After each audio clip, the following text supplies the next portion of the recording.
झारखंड में DMFT district minerals foundation trust जिला खनिज फाउंडेशन ट्रस्ट की योजनाओं में घोटाला, अनियमितता, भ्रष्टाचार के मामले लगातार सुर्खियों में हैं। इसी कड़ी में बोकारो जिले के सेक्टर 1 स्थित स्वर्गीय शिबू सोरेन स्मृति सभागार में आज राज्य के कदावर नेताओं की मौजूदगी में डीएमएफटी न्यास परिषद की बैठक हंगामेदार रही।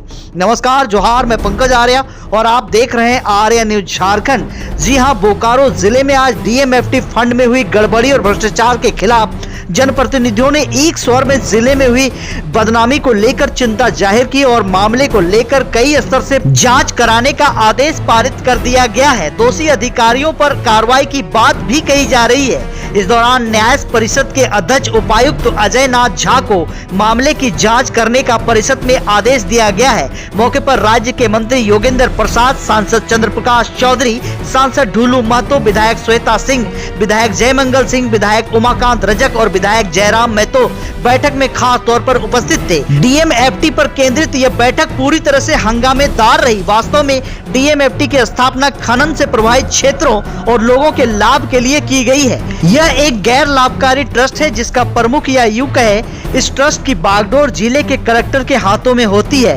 यह फंड खनन पट्टा धारकों से प्राप्त योगदान के माध्यम से वित्त पोषित है। मूलतः इस फंड का उपयोग प्रभावित क्षेत्रों में शिक्षा, स्वास्थ्य सेवा, पेयजल, पर्यावरण संरक्षण, बुनियादी ढांचे का विकास कार्य और लोक कल्याणकारी योजनाओं के लिए एक प्रबंधन समिति के माध्यम से और उपायुक्त की अध्यक्षता में किया जाता है। आइए सुनते हैं इस हंगामेदार बैठक के बाद पत्रकारों से बातचीत करते हुए मंत्री, सांसद, विधायक क्या कुछ कहते हैं। पंकज आर्या की पूरी रिपोर्ट, आर्या न्यूज झारखंड, खबर आप तक। चीजें है ना, हम मन में सपना, कोई लोग अगर कोई सदस्य मन में सपना देख लेते हैं कि हम अपने इच्छा के अनुरूप काम कराएं डीएमएफटी मत से, तो शायद वो कतई संभव नहीं है। क्योंकि डीएमएफटी का गाइडलाइन संयुक्त रूप से राज्य सरकार और केंद्र सरकार की संयुक्त रूप से गाइडलाइन जारी है। जो गाइडलाइन में आवश्यक दिशा निर्देश है, जिन भी योजनाओं को पूरा करना, उन योजनाओं को टेक ओवर किया जाएगा। लेकिन अगर व्यक्तिगत तौर पर हमारी मनसा कुछ है, चिंता है सदस्यों का, तो शायद पूरा नहीं होगा। स्पष्ट है कि गाइडलाइन दिया गया, उस गाइडलाइन के आलोक में जिला प्रशासन अनुशंसा के आलोक में काम करेगा। देखिए, डीएमएफटी का बैठक आज बोकारो जिला का था और इससे बोकारो जिला के डीएमएफटी में काफ़ी गड़बड़ी हुआ है। ये शिकायतें हम लोगों को मिला है लिखित रूप से भी और क्षेत्र भ्रमण के दरमियान भी। तो मैंने पूर्व में ही डीसी महोदय को अवगत करा है कि इस तरह का गड़बड़ी हुआ। कभी लगभग सभी दोनों सांसद हम लोगों ने गड़बड़ी का सूचना दिया और मैं लिखित रूप से भी दिया हूं। और जब तक इस तरह का ऑडिट नहीं हो जाता है और जब तक फॉरेंसिक ऑडिट नहीं होता है, तब तक के लिए सारी योजनाओं को स्थगित करने का कहा। और जो भी भुगतान है, जो पेंडिंग है, उसको जब तक जांच नहीं हो जाता तब तक भुगतान नहीं होगा। वास्तव में जिले का विकास का पैसा जिस प्रकार से पिछले दिनों लूट हुआ है, कोर्ट में भी पीआईएल तक हुआ, सामान का जो खरीदारी हुआ है, जो जेम पोर्टल में है, उससे कई गुना बेसी रेट से खरीदारी हुआ है। इससे घोटाला साफ दिखाई देता है। स्कूल का पेंटिंग के नाम में 2 करोड़ का बिल्डिंग नहीं है, 3 करोड़ का पेंटिंग हो गया है। इस तरह का कई चीज़ें आई जो जनहित में नहीं है, जो जनहित का कार्यों को अनदेखी किया गया है और जिसमें ज़्यादा से ज़्यादा लूट हुआ है, वैसी योजनाओं को स्वीकृति दिया गया है। और टेंडर का प्रक्रिया बिल्कुल गलत तरीके से हुआ।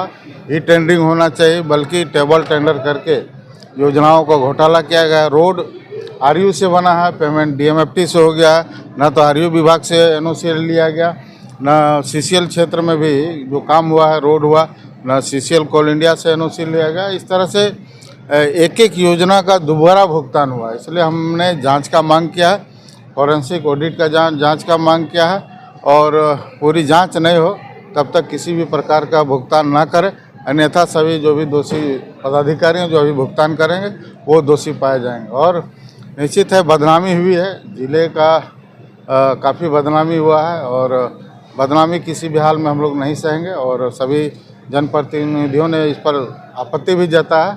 तो माननीय उपायुक्त महोदय को मैंने कहा कि जो पिछले कार्यकाल का जो ऑडिट रिपोर्ट तक आज तक हमको नहीं मिला, मैंने पहले भी लिख के दिया, लेकिन अभी तक ऑडिट रिपोर्ट नहीं मिला, जबकि दुर्भाग्य है। और जो भी योजनाएं चयन प्रक्रिया है, जबकि टेंडर हो गया, फाइनल हो गया, तो चयन प्रक्रियाओं का लिस्ट भी अभी तक हमको नहीं मिला। और भुगतान भी होता है तो सारी प्रक्रिया होने के बाद ही भुगतान होता है, लेकिन उस योजना के बारे में भी कोई जानकारी हम लोग को नहीं है। किसको दोषी मानते हैं? निश्चित है जो वर्तमान में जो उपायुक्त थी उस समय, उनके समय में जो सारी योजनाओं का आप मार्क्स लाइट देखिए, 1.5 लाख 2 लाख का मार्क्स लाइट को 6 लाख 10 लाख में पेमेंट हुआ है। मतलब मनमाना किया गया है, ट्रेनिंग के नाम पर, पेंटिंग के नाम पर, मतलब कई के फोटोकॉपी के नाम पर, इस तरह से सभी न योजना का सहमति लिया गया है। पिछला DMFT में भी कोई योजना का सहमति नहीं लिया गया था, स्वीकृति नहीं लिया गया था। और योजनाओं के चयन में जो माननीय सांसद हैं, विधायक हैं और माननीय हमारे पंचायत के प्रतिनिधि हैं, योजनाओं के चयन में भी कोई पारदर्शिता नहीं रखा गया, सिर्फ खाना पूरी किया गया। और उपायुक्त महोदया के द्वारा जो भी योजना मन में आया, जिसमें जो उनको निजी स्वार्थ था, वैसी योजनाओं को स्वीकृति उन्होंने दिया। घपला हुआ, किसको मास्टरमाइंड समझते हैं? निश्चित है जो वर्तमान में जिस समय अध्यक्ष है, जिनके हाथ में सारा चीज़ है, उपायुक्त महोदया के द्वारा जो हुआ है वो सारे दोषीवार है और इसका जांच होना चाहिए और इस पर कड़ी से कड़ी कार्रवाई होना चाहिए। जबकि इस पे हाईकोर्ट ने भी संज्ञान लिया है और जरूरत पड़ा तो मैं भी हाईकोर्ट जाऊँगा। दादा पूछिए। आ जाएगा। बैठक हुई थी, क्या क्या समस्या पर चर्चा हुई? बैठक में सबसे पहले जो पुराने काम थे, आवाज आ रहा है?